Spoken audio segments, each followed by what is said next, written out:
Éternel, toi qui es parfaitement juste et au-dessus de tous nos points de vue, nous te prions de rendre nos cœurs plus attentifs à tes voies, pour la gloire de ton propre nom.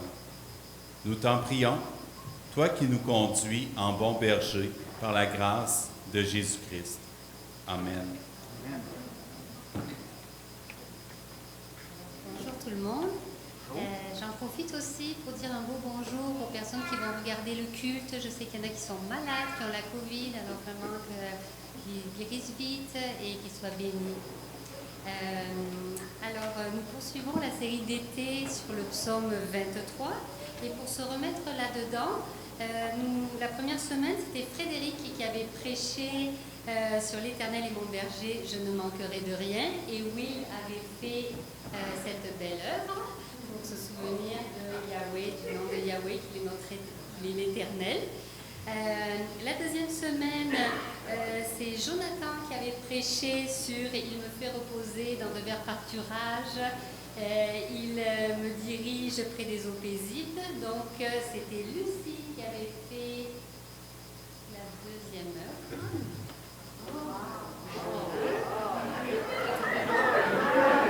Et la semaine dernière, c'était Jacob qui avait prêché sur « Il restaure mon âme ».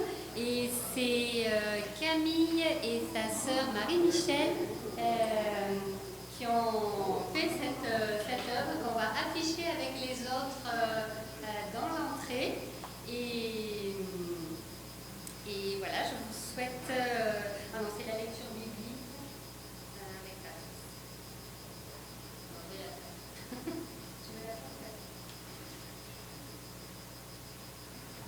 En lecture d'un passage parallèle à la prédication, on va aller en Proverbe 3 au verset 13 à 17. Heureux l'homme qui trouve la sagesse et découvre la raison. Les profits de l'argent, la richesse de l'art n'offrent pas autant d'avantages.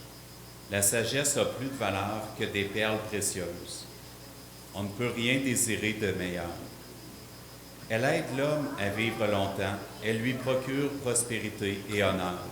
Elle le dirige sur des chemins agréables où il avance en toute sécurité. J'inviterai Jacques-Claude pour la prédication. Ceux qui étaient avec nous la semaine dernière, puis Patrice vient de nous le rappeler, on travaille sur le psaume 23, qui est un psaume classique que tout le monde connaît.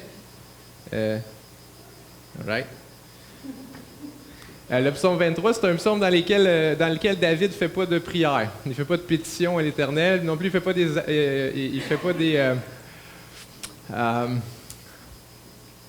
va vous dire ce qu'il fait à la place, c'est plus simple. Tout ce qu'il fait, c'est qu'il souligne les bontés que l'Éternel a envers lui. Donc, c'est un psaume sabbatique dans lequel David se repose, dans le fond, dans ce que Dieu fait pour lui.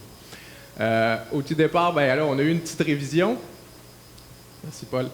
On a vu que l'Éternel nous conduit vers, ma mémoire flanche là, nous conduit dans de verts pâturages et nous dirige dans j'essaie de me souvenir des mouvements, les eaux paisibles. J'avais souligné la semaine dernière, ceux qui s'en souviennent, que c'était des avantages extérieurs, qui provenaient de l'extérieur. Et moi, la partie qui m'a été issue la semaine dernière, c'est le début du verset 3, « Il restaure mon âme », et là, j'ai souligné que contrairement à nos deux premiers bénéfices, ce bénéfice-là était intérieur.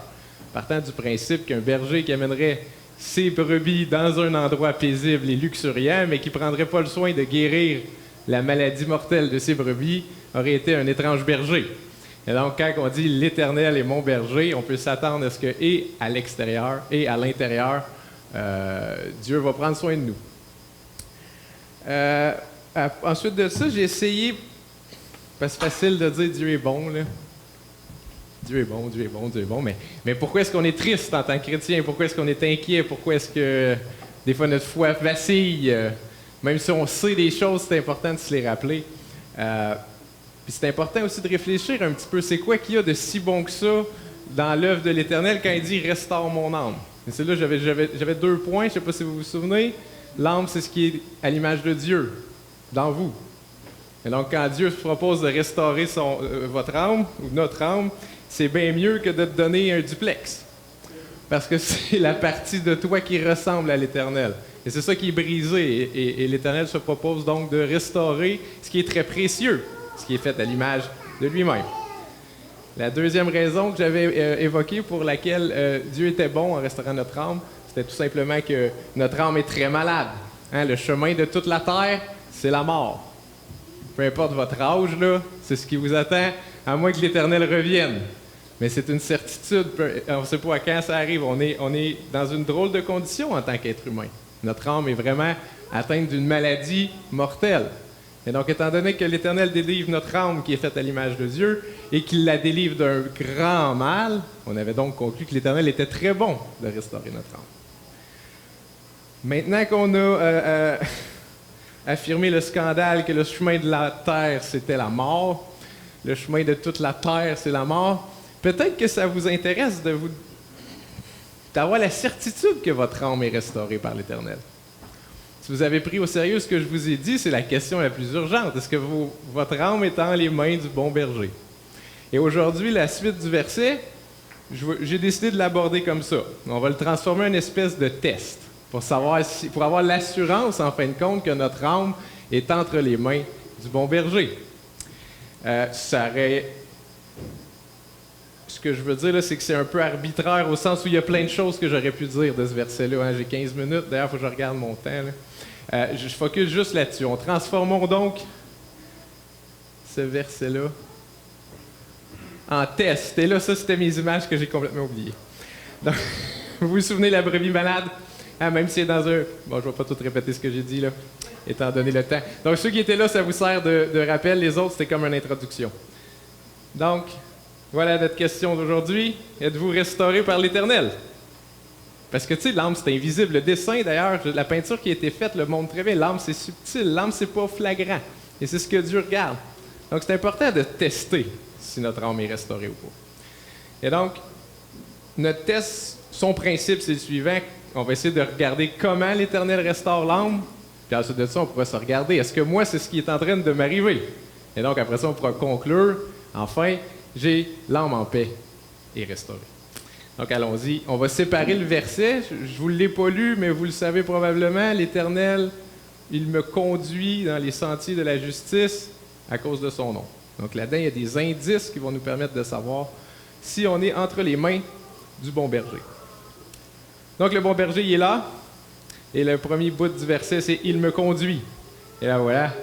Vous avez les images. « Il me conduit ». Et donc, il me tient par la main et il me traîne. Il me conduit, c'est pas « il me suggère », hein? C'est pas comme « ah ouais, man, come on, ça serait tellement cool.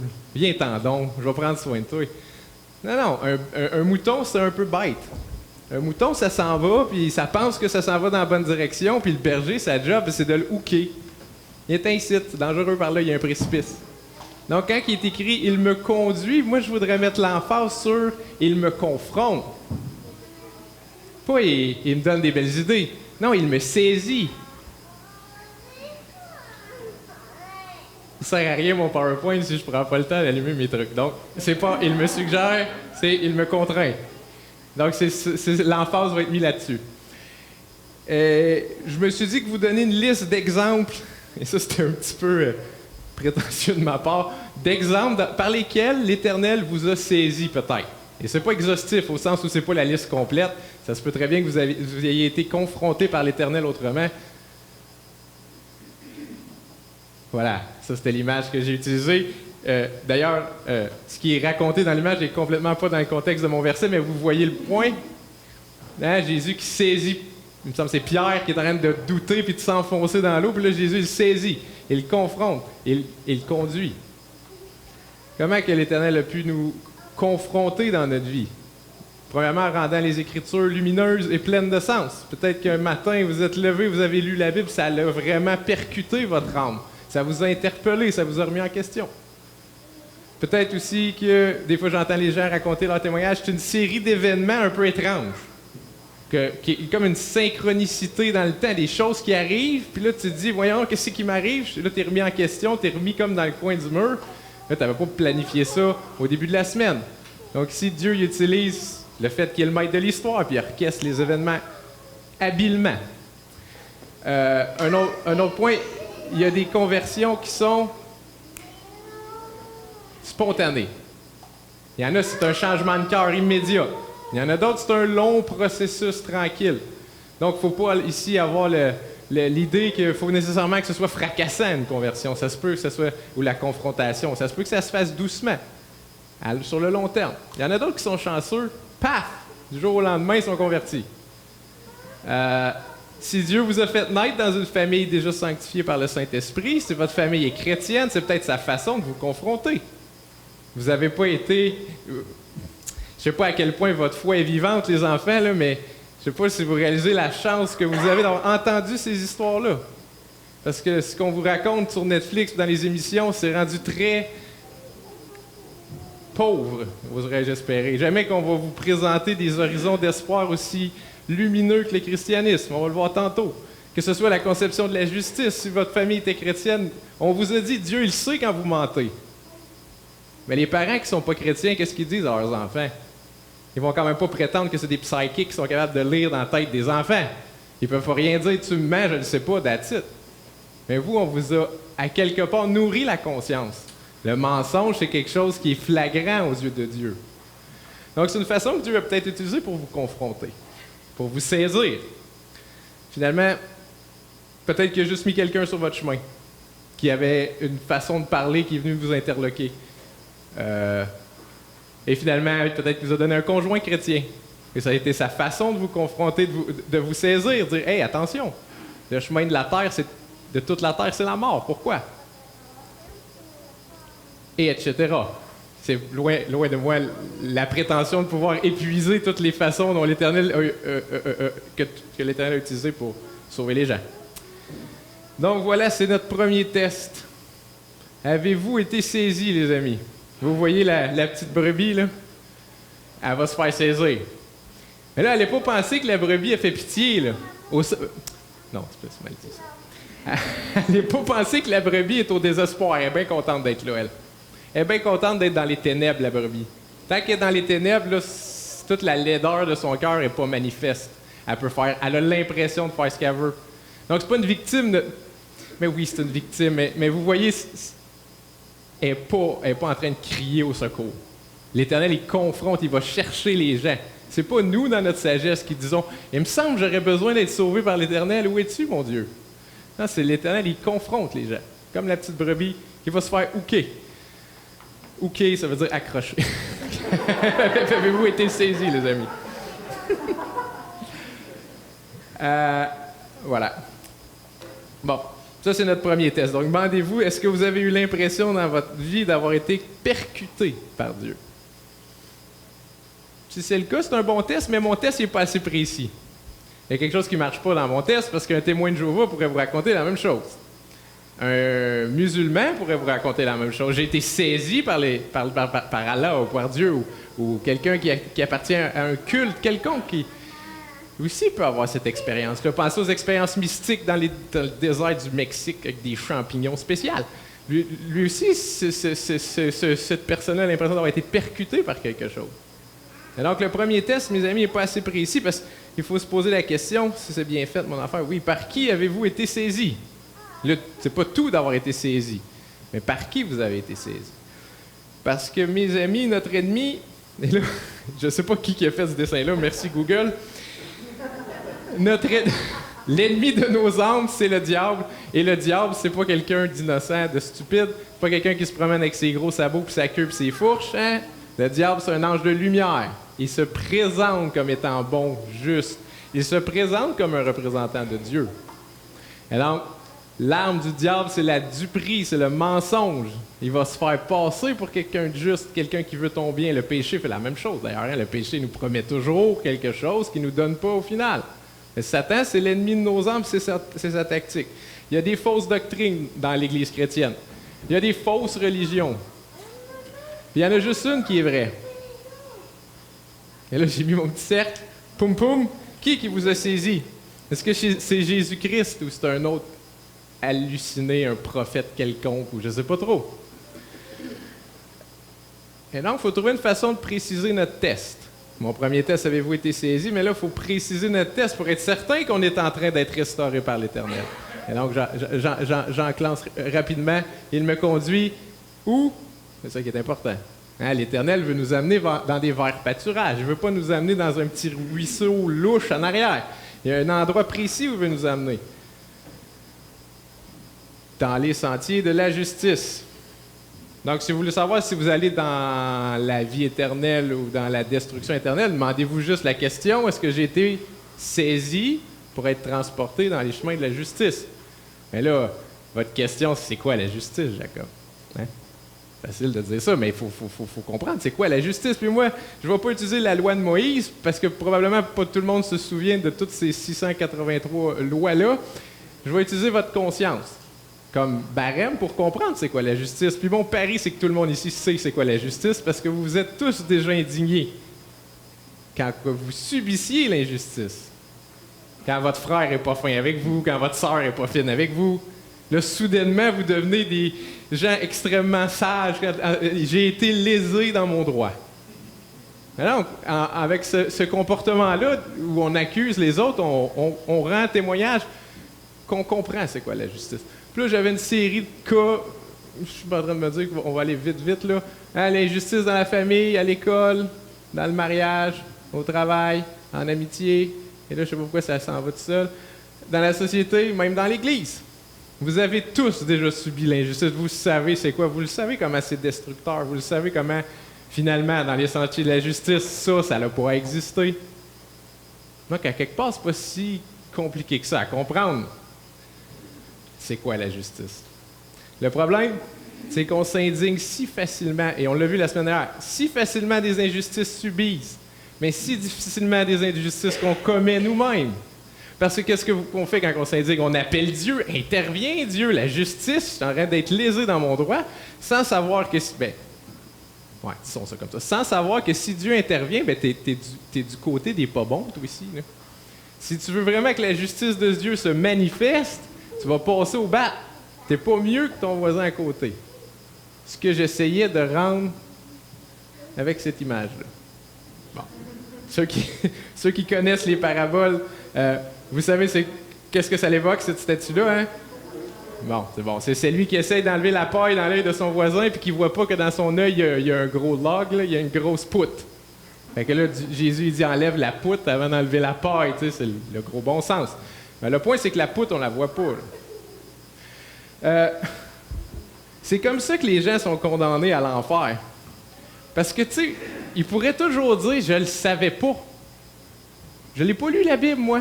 Les 10 commandements, je connais pas ça, là. Comment ça se fait que tu m'accuses, Dieu? Mais qu'est-ce qu'il va faire, Dieu? Il va dire « Gars, dans la situation X, Y, Z, tu as accusé telle personne de faire X, Y, Z.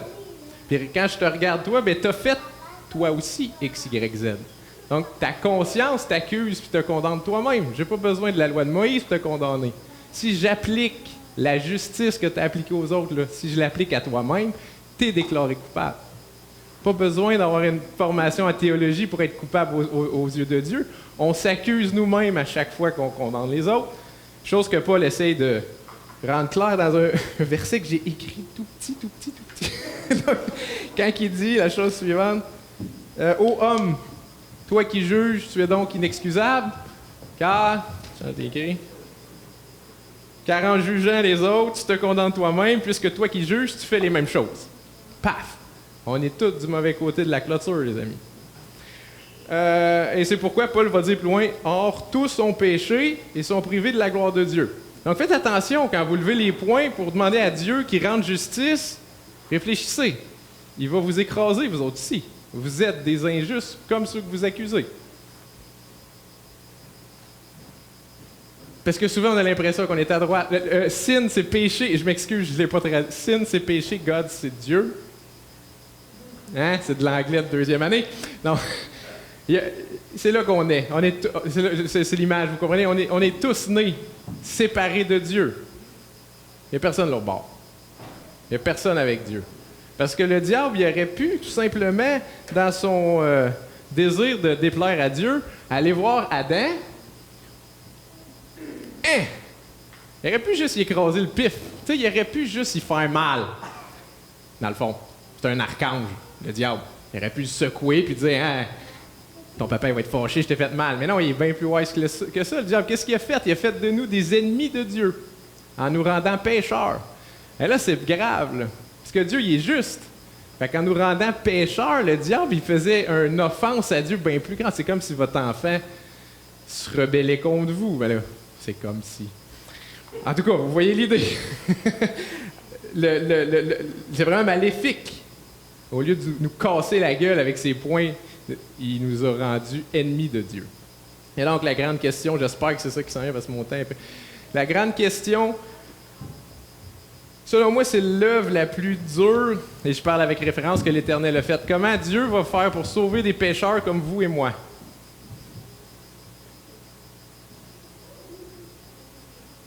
Parce que moi, j'avoue, mes enfants, quand ils sont tannants, des fois, je lève le tapis, je me sens dessous, puis ça que moi, je veux la paix. Fait que ma justice, j'ai la paix quand je suis pas vraiment juste. Autrement dit, qu'est-ce que vous préférez? Vivre éternellement dans un monde injuste? Ça pourrait être la solution. Il pourrait juste nous donner la vie éternelle, Dieu. Ou peut-être vous préférez l'inverse. Un monde juste dans lequel tu es condamné éternellement. Il n'y a comme pas d'issue à ce problème-là. De prime abord, hein? De prime abord, ceux qui sont... vous savez où je m'en vais, tranquillement, pas vite, là. Comment Dieu va nous sauver si on mérite la condamnation? Et je suis presque dans mon temps. Qu'est-ce qui arrive ici? Voilà. Là, je vous parle d'un psaume écrit par David. Et quand David parle des sentiers de la justice, il n'a pas tout à fait le même mindset, il n'a pas tout à fait la même vision que nous, hein? Lui, le sentier de la justice, c'est la loi de Moïse. La loi de Moïse qui demande une obéissance parfaite, qui condamne tout le monde. Et donc, vous vous souvenez quand Moïse veut rentrer dans le tabernacle où Dieu veut habiter avec les Juifs, qu'est-ce qui arrive? Il ne peut pas rentrer. Dieu, il est trop pur. La sainteté de Dieu l'empêche de rentrer dans le tabernacle. Donc, après, qu'est-ce qu'on a? On a tout le Lévitique dans lesquels les Juifs vont pouvoir expier leurs péchés en sacrifiant des animaux. Ça rendait manifeste aux yeux des Juifs. Le péché, c'est grave. Pour que ton péché soit pardonné, il faut que le sang coule. D'une belle brebis innocente sans tache, en plus. Et aussi, ça donnait un peu une idée aux Juifs que Dieu était long-suffering, patient, et il nous donnait une solution à nos péchés. Il voulait quand même être avec nous, même si on était des ennemis de Dieu. Mais vous savez que tout ça, c'était l'ombre de la croix.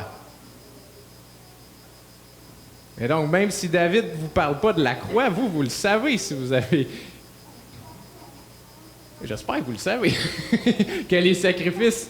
Vous voyez le chandelier, ça c'est le chandelier dans le tabernacle. C'est une image qui montre que la croix, elle faisait un ombrage, et les Juifs, c'est avec ça qu'ils vivaient. Ils voyaient à peu près qu'est-ce que c'était la solution de Dieu à notre injustice. Comment il va sauver, donc, les hommes pécheurs sans devenir injustes? Il va tout simplement...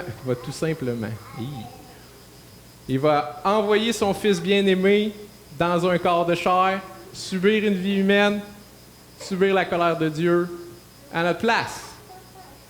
Comme ça, c'est quitte. La dette est payée. Et par la foi, pensez pas que c'est votre foi qui sauve, hein? C'est ce que votre foi indique qui sauve. Hein, la foi, c'est juste un robinet, là. Ce qui sauve, c'est l'eau qui sort. Ce qui sauve, c'est le sacrifice du Fils bien-aimé de Dieu sur la croix. Donc, on peut conclure notre test. Avez-vous été saisi? Êtes-vous laissé à vous-même encore? Vous avez été percuté par Dieu.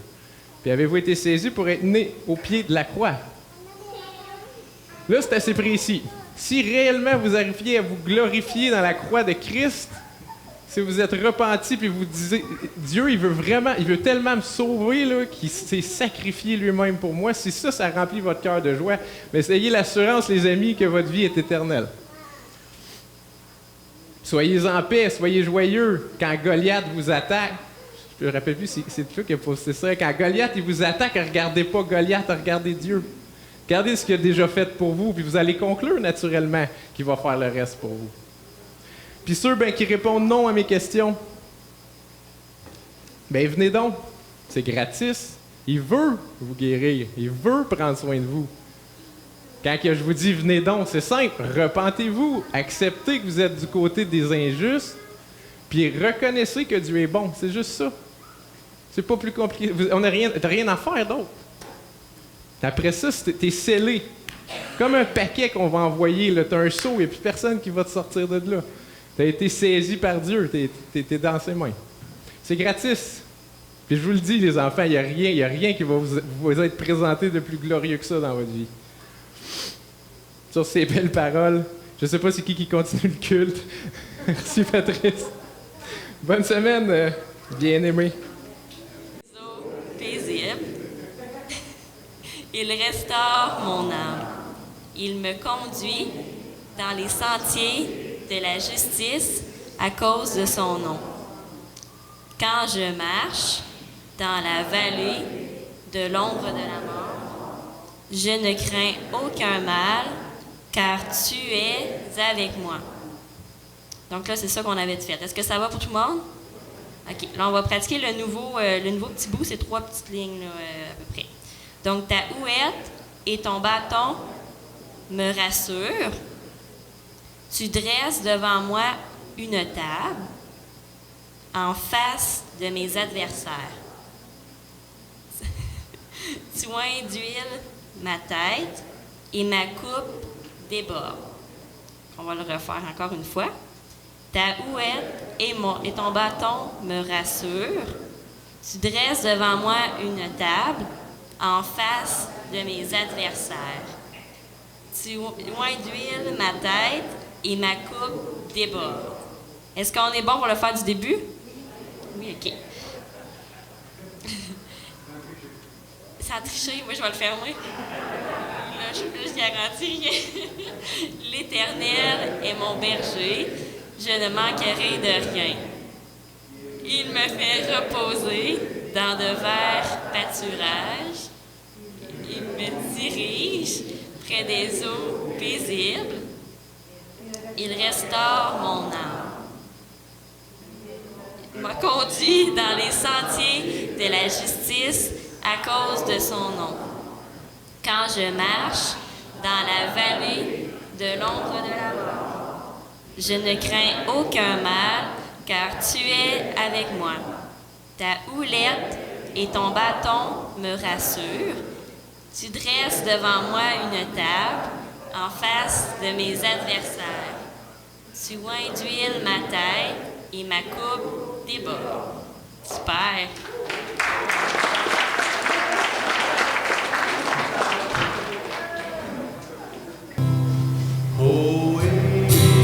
Petit troupeau, ohé, ohé, écoute la voix de ton maître. Ohé, petit troupeau, ohé, ohé, suis sa voix, ses commandements. Car ton Père il t'aime tant, et il sait, oui, il sait ce qui est bon pour toi. Ohé, petit troupeau, ohé, ohé, sa voix, ses commandements. Ohé, petit troupeau, ohé, ohé, écoute la voix de ton maître. Ohé, ohé, petit troupeau, ohé, ohé, suis sa voix, ses commandements. Car ton Père éternel, il te conduira et te guidera. Protégera.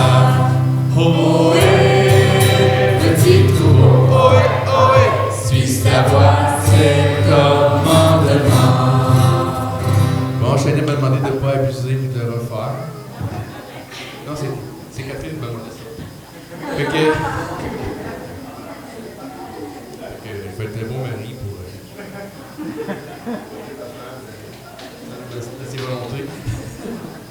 Je vais plutôt vous envoyer avec la bénédiction en Hébreux 13, 20, 21.